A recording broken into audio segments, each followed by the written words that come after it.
This is Frank Islam, Chairman and CEO of FY Investment Group and your host of Washington Current Review, where we interview leading voices from business and politics that impact you, the viewer.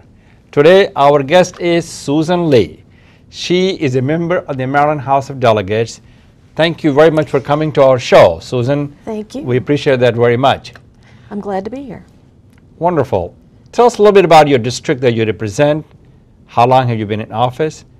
And by the way, why did you run? Those are good questions. I represent what they call District 16.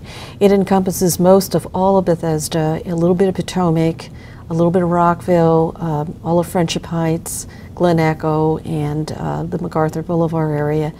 And it's a very nice district. It's a district that I grew up in. Yeah. And I ran for office. I've been there since I was elected in 2002. So that's about close to 10 years.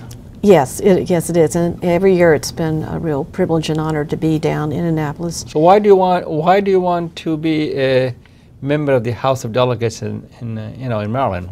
Well, why did you run? The reason I ran is before I was elected to office, I worked a lot in the community. I'm an attorney. I did a lot of pro bono work helping some of the most vulnerable individuals in our county and state. I helped our Asian American as well as other communities on all sorts of issues, and I also advocated before the General Assembly on issues impacting our community. So when the opening came up, I thought I could do more if I was an elected official. It's different than advocating because you're actually at the table and you can actually pass laws that will help improve and uplift Makes the sense. life. Yes. So it was a natural progression for you. I guess it was, yes. Now, you have served 2 terms as the president of the Women's Caucus, as I understand. Yes. What issue did you work on? Well, during my 2 terms, I pushed forth a very aggressive agenda of bills, and we were able to get them This passed. is still Maryland General In Maryland, Assembly. Yeah. yes. To help economically empower women, children, and families, as well as we passed laws to fight domestic violence, to decrease healthcare disparities, particularly in communities of color, and we also got funding for things like the Rape Crisis Center and the Women's Heritage Center. And we did a whole lot of things in that short amount of time, 2 years, because when you're in office and when you're the chair of something like the Women's Caucus, you got to move fast. So it was very, I feel very privileged to be able to represent the women of the General Assembly, but also help women, children, and families throughout our state. I understand that you received the 2012 Legislative Leadership Award for a Woman from the Maryland Legislative Agenda. Tell us all about this. What is it? Yeah, that group represents, it's composed of leaders of some of the top women's groups in our state. Not the people, not the women in the administration of the Governor Wiley. This is just the Legislative Assembly.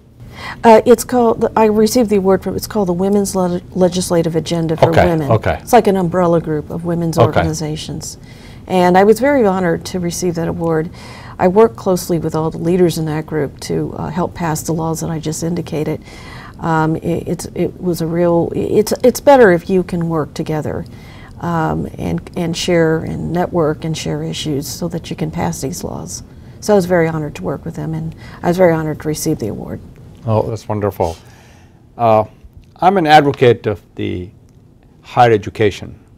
I'm an also advocate of STEM education, which is the science, technology, engineering, and math. In order for us to compete 21st century in the global economy, we must create today's students for tomorrow's job, especially in STEM. I know, I've heard that you have been a champion of the legislation dealing with the STEM. Tell us a little bit about this. Yes, I think STEM is so important because we need to prepare our kids to go into careers in science and technology. And I have supported legislation to increase or at least bring awareness to curriculum. And when did it start? K-12 education you're talking about? It starts in high school? It starts through K-12 K through 12 and then higher education too. We need to have a pipeline of kids and students that are going into science and technology because they need to fill jobs that are knowledge-based jobs that will sustain us and take us into the future. And that's why I've So you need a supported skilled that. workforce. Yes, a very skilled workforce. It's good for Maryland, it's good for the economy. It's good for our country. Yes, it's good for our country. Now, how do you make the education more affordable and accessible, and especially for the middle class? Well, you try to keep tuition down, for one. And And our state institutions, we've been able to keep tuition relatively affordable. In the past years, we have been successful in doing that, working with our governor to keep it tuition down, so that kids from all levels backgrounds can go to school, get a college education, stay in Maryland and contribute to our economy, and particularly, hopefully, a knowledge-based economy that has helped our state. what kind of, how do you encourage the kids, especially in a primary school and K-12 education, to pursue higher education? If I don't know what the dropout rate is in Maryland is, but it's fairly high, especially the students don't go even finish the college. Forget the college part, even the high school, having trouble. What do you do? Obviously, parents play a very important role. What else do we need to do as a delegate and as a member of the Legislative Assembly? What do you do to encourage them? We want to keep our kids in school. We Yes. want them to graduate, and I think in Montgomery County, we've been pretty successful in working with the school board, of course, the superintendent, and the parents too, the PTAs, working together to increase awareness about, and also interaction as to how parents and students and teachers and the school board can work together to keep our kids in school. Let's talk a little about you are the co-chair of the Commissions on Cybersecurity, Innovation and Excellence. Tell us about this commission. Well, this commission was created by legislation that I authored and passed. I thought that in order for us as a state and a country to stay competitive and also protect our government, our economy against cyber terrorism that will kind of paralyze. And that's a pretty hot topic. Yes. And you have the NSA right here in the state of Maryland. That's right. National Security Agency. That's right. The commission has two components, and it's one is to protect our state and our economy against cyber terrorism. The second is to create cyber innovation and jobs. This is a billion-dollar industry. More than $1 billion. Yes, and we're ideally located. We're near a lot of federal agencies like NES and NSA and Homeland Security, that some of them are actually in our state of Maryland. And we have great world-class higher ed institutions. We have a lot of cyber innovators living within our borders. I think we can be the national epicenter of cybersecurity and jobs. No question about that. You have all the ingredients to make us successful. The school, the college, students, the kids, the teachers, as well as institution, right? Yes. As you said that. Let's talk a little bit about as I understand, you are honored by Healthcare Information Management System Society for your work on the telemedicine bill, which is a pretty hot topic these days. And how does the telemedicine sort of helps the healthcare, especially as it relates to the Affordable Health Care Act, also known as Obamacare? Yes, telemedicine, the bill that we passed will enable doctors to be reimbursed for healthcare services provided via telemedicine. And what's the telemedicine is all about? Telemedicine, it allows a doctor to deliver healthcare service in real time via, telecommunications. The patient is on one side, and the patient may be in like Western Maryland or on the Eastern Shore, and the doctor may be in Baltimore. But the doctor could diagnose a problem and deliver that healthcare service. It'll save costs, healthcare costs. It'll be more proactive way of delivering medical services, and it is very critical in emergency situations and in situations like stroke and cardiac arrest, where you could deliver that service right away. That's a good point. It's a way of the future. Yes, it is, and this will encourage doctors to also invest in this technology so that they'll be able to deliver vital healthcare services in real time, more efficiently and more cost effectively. And it doesn't really matter where the doctor resides, where the patients reside.